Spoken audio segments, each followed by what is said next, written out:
आज वही अपना देश के शान कहवा बा, उ पहिला शान कहवा बा। पहिले ऐसन आज आपन हिंदुस्तान कहवा बा, पहिले ऐसन आज, पहिले ऐसन आज आपन हिंदुस्तान कहवा बा। आज वही अपना देश बा किसान कहवा बा, पहिला शान कहवा बा। पहिले ऐसन आज आपन हिंदुस्तान कहवा बा, पहिले ऐसन आज आपन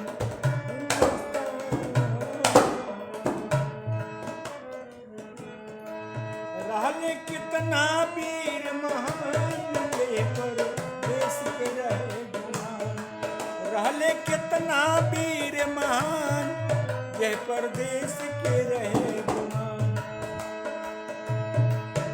आजकल भीम के ऐसन के हूँ पहलवान कहवा बा, पहलवान कहवा बा। पहिले ऐसन आज आपन हिंदुस्तान कहवा बा, पहिले ऐसन आज आपन हिंदुस्तान कहवा बा।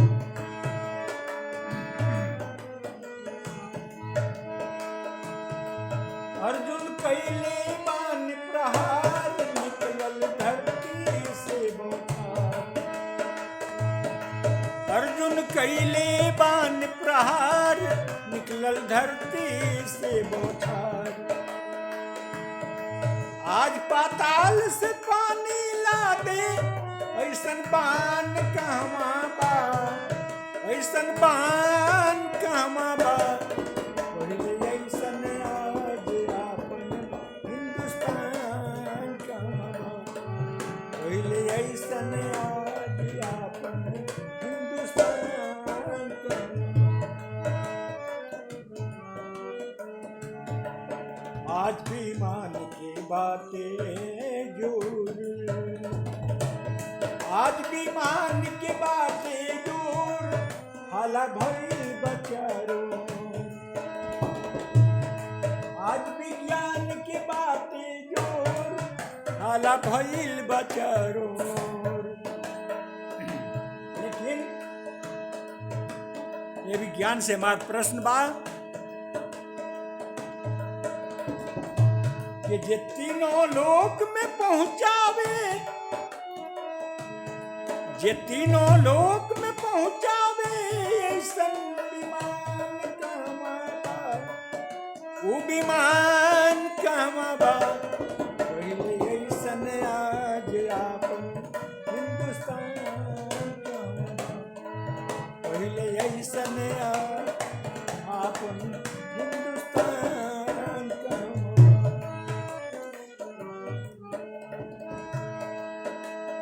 और देखी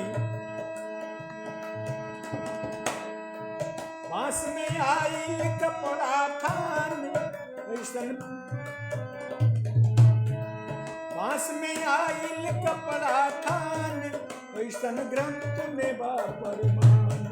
बांस में आइल कपड़ा खान ऐसन ग्रंथ में बा परमान।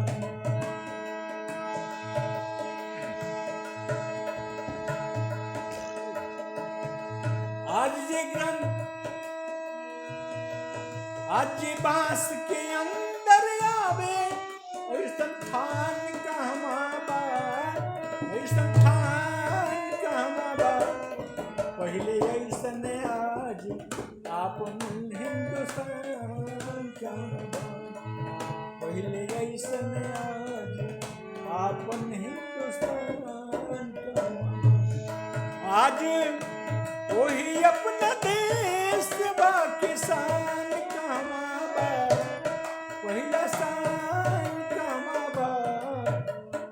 पहले ऐसन आज आपन हिंदुस्तान कहाँ वो पहले ऐसन आज आपन हिंदुस्तान कहाँ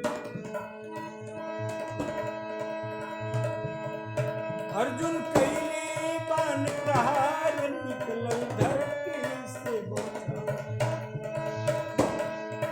आज पाताल से पानी ला दे ऐसन बाण कहवा बा ऐसन बाण कहवा बा ऐसन आज अपन हिंदुस्तान कहवा बा पहले ऐसन आज अपन हिंदुस्तान कहवा गाना खराब हो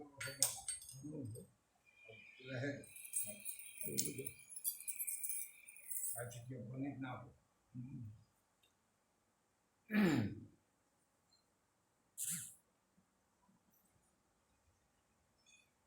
बने तो बनाए के चाहे ना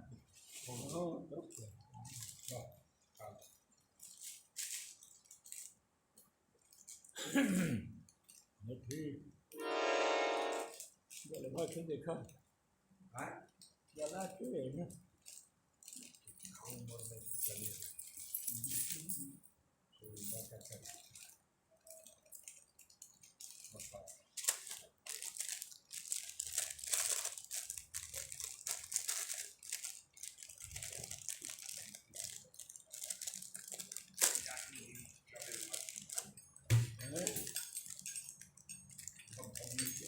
हाँ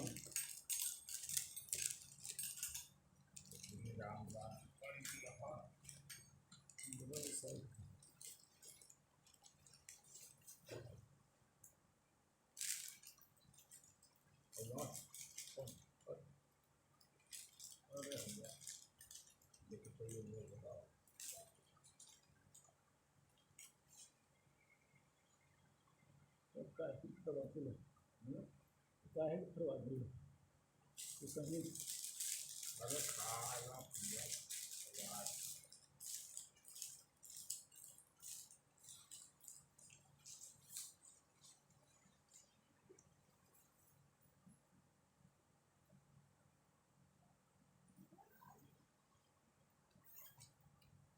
मुखिया तो 15-16 तारीख में खाता है 17 को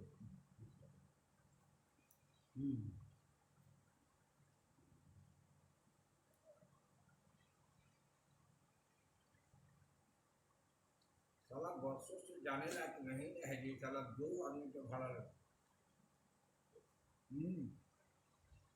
लेकिन ट्रेन चालू होगा 80 वाला ट्रेन चालू 12 तारीख से है 40 वाला ट्रेन अब कहाँ से है